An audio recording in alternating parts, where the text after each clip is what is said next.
यो देशमा घन्टी सरकार आए लगत्तै महिलाहरू एकाएक किन यसरी आक्रामक बन्दैछन्? हेर्नुहोस् त यो भिडियोमा महिला आतङ्क। त्यहाँ बाहिर गएर मलाई के खाने भनेको? म यति कचोटो खाएर हिँडेको मान्छे हो म? के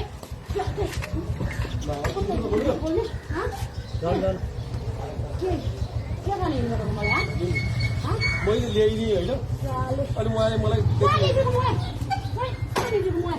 मैले ल्याएको होइन।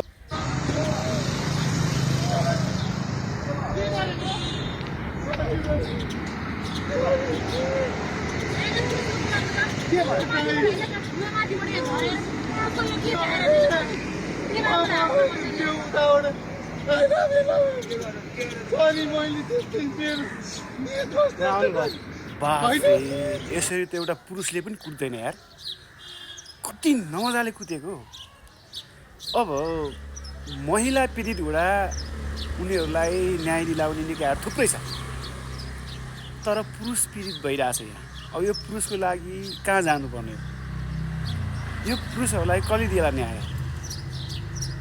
यो त अति नै भएन त सरकार।